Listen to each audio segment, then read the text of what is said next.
En 1931, un extraño que se hacía llamar Albert Johnson llegó a Fort McPherson, una aldea en los territorios del noroeste de Canadá. Se cree ampliamente que este nombre era un alias y llegó con pocas explicaciones. El hombre misterioso construyó una cabaña aislada en el bosque cerca del río Rat, pensando que estaría reservado principalmente para él. Pronto los cazadores nativos se quejaron a la policía montada de que alguien manipulaba las trampas para animales que usaban como medio de vida. La policía asumió lo más lógico: el culpable debe ser el nuevo chico espeluznante, por lo que un grupo de ellos decidió visitar a Johnson. En la primera visita a la cabaña aislada, Johnson se negó incluso a reconocer a los oficiales. Pero cuando los montados llegaron por segunda vez, Johnson los saludó con un disparo sin previo aviso que zumbaron a través de la puerta e hirieron a uno de los oficiales. Cuando los agentes de la Real Policía Montada de Canadá volvieron a la cabaña de Johnson en la víspera de Año Nuevo, la situación se convirtió en un tiroteo que dejó al agente Alfred Kim gravemente herido. Sorprendentemente, Johnson permaneció en su cabina hasta que una pandilla de cazadores regresó para detenerlo 9 días después, y las dos partes se enfrentaron durante 15 horas en un clima bajo cero.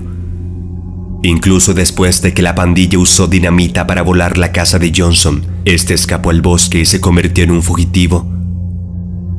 El 30 de enero de 1932, la pandilla finalmente alcanzó a Johnson, pero después de disparar y matar al agente Edward Millen, logró eludir la captura cruzando las montañas Richardson en medio de una tormenta de nieve para ingresar al territorio de Yukon.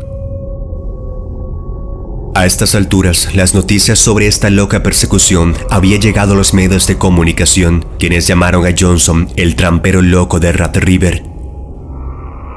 El 17 de febrero, finalmente se rastreó a Johnson en el río Eagle congelado, donde murió en un tiroteo. Se dice que durante todo el calvario, Johnson estuvo completamente en silencio y no se descubrió más información sobre el pasado del hombre, lo que dejó más preguntas que respuestas. La investigación posterior determinó que Albert Johnson no era el verdadero nombre del trampero, pero todos los intentos por descubrir su identidad resultaron en vano. En 2007, el cuerpo del trampero fue exhumado para realizar pruebas de ADN, y se determinó que probablemente procedía del medio oeste de los Estados Unidos o de Escandinavia. Si bien hay algunos candidatos sospechosos de ser el trampero loco de Rat River, su identidad sigue siendo un misterio.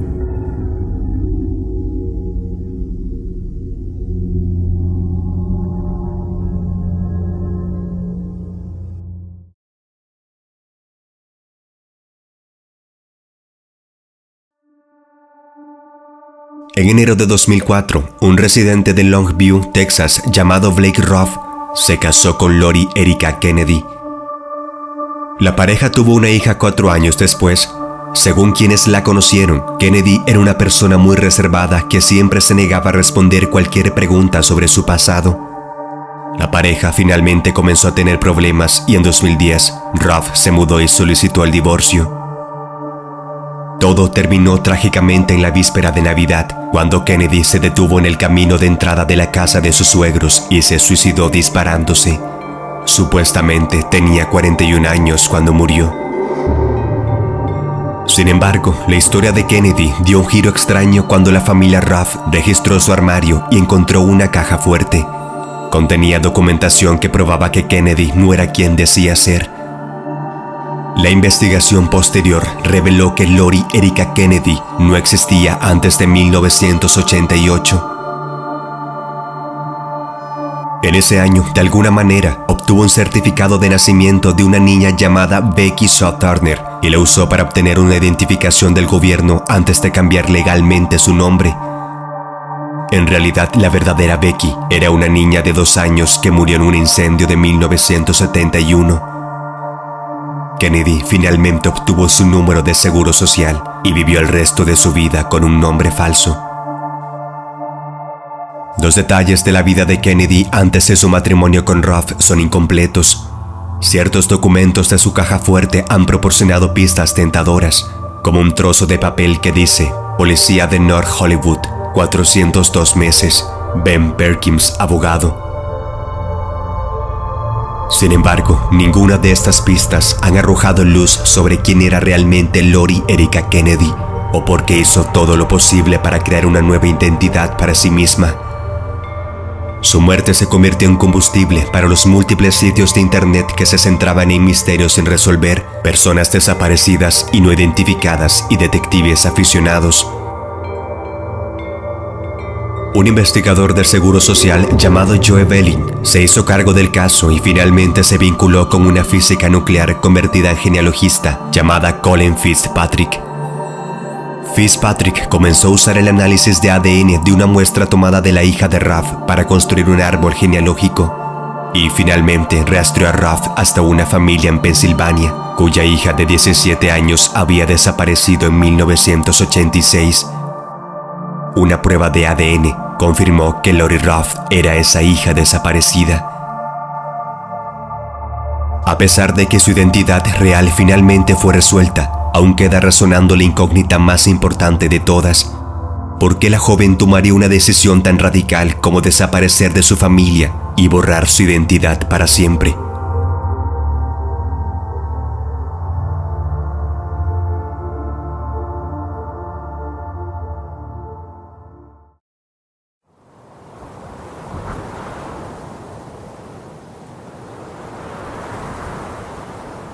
En junio de 1934, dos buscadores de oro que habían estado excavando e investigando las montañas de San Pedro en Wyoming encontraron una pequeña caverna enterrada en la profundidad de una gruesa roca.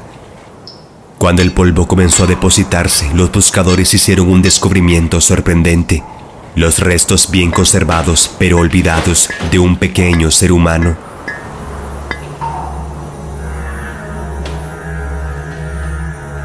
Cecil Mayne y Frank Card estaban explorando en las montañas con la esperanza de encontrar oro atravesando algunas rocas. En cambio, encontraron la pequeña habitación oculta que contenía la momia. De hecho, fue una de las momias más extrañas jamás descubiertas. Sentada en una posición de piernas cruzadas, medía solo 18 centímetros y no habría medido más de 36 en una posición de pie. La momia solo pesaba 1/3 de kilogramo y tenía la cabeza de forma extraña. No parecía un humano común, pero una radiografía finalmente determinó que la momia tenía huesos humanos y probablemente era un ser humano en miniatura. Los orígenes de este pequeño ser humano son un misterio. Las tribus nativas americanas locales eran famosas por contar historias de la legendaria gente pequeña, pequeños espíritus o los Nimeriga. En algunas de estas historias, la gente tenía poderes mágicos o poderes curativos. En otras historias, se trataba de una tribu feroz que atacaba a los nativos con flechas envenenadas. El descubrimiento de los restos momificados atrajo mucho público a la zona, provocando muchas preguntas y creando mucha controversia. Hubo quienes dudaron de la veracidad de la historia de los buscadores, creyendo falsos los restos y afirmando que todo era un engaño. Los científicos acudieron en masa en un profundo deseo de determinar la verdad oculta tras esta pequeña persona apodada Pedro. Por su minimizado tamaño, era evidente que estos no eran unos restos ordinarios. Hubo mucho debate sobre la edad que podría haber tenido este humano no identificado cuando fue momificado. Algunos expertos creían que era un bebé que sufría de anencefalia y parecía un adulto debido a sus deformaciones faciales. Sin embargo, debido a que éste tenía vértebras y dientes adultos, otros creían que el individuo momificado podría haber tenido hasta 65 años cuando murió. Esto provocó especulaciones de que la momia se originó en Nimeragir. Los Nimeragir eran una raza de pequeñas personas que vivieron en Wyoming durante siglos, pero su existencia nunca ha sido verificada. Y aquí el último dato desconcertante que se supo de ella. La momia pasó por varias manos a lo largo de los años, pero desapareció después de que su último dueño muriera durante la década de 1980. La mayoría de los científicos se mostró de acuerdo en que los restos de Pedro eran de un adulto humano de sexo masculino. Sin embargo, las pruebas modernas podrían haber respondido a muchas preguntas adicionales, como sus orígenes, si sufrió alguna enfermedad o herencia congénita, y cómo sus restos pudieron ser sellados dentro de una gruesa capa de roca.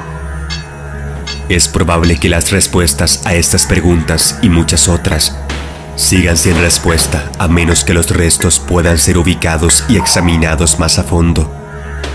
Hasta entonces, los científicos y los entusiastas solo pueden especular sobre quién o qué era la momia de las montañas de San Pedro.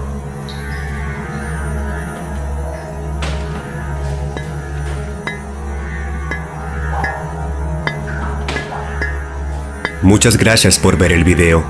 Si te gustó, apóyalo con tu like. Si eres nuevo, te invito a que te suscribas a este canal. Aquí encontrarás toda una enorme biblioteca con las historias más extrañas de nuestro mundo. También te invito a que actives la campanita de notificación para no perderte ninguno de mis próximos videos. Si deseas apoyar este espacio de una manera especial, puedes unirte a la comunidad de miembros o enviar un agradecimiento. Será de gran ayuda y motivación. Si tienes algún tema o historia que contar, puedes escribirme al correo oficial en pantalla.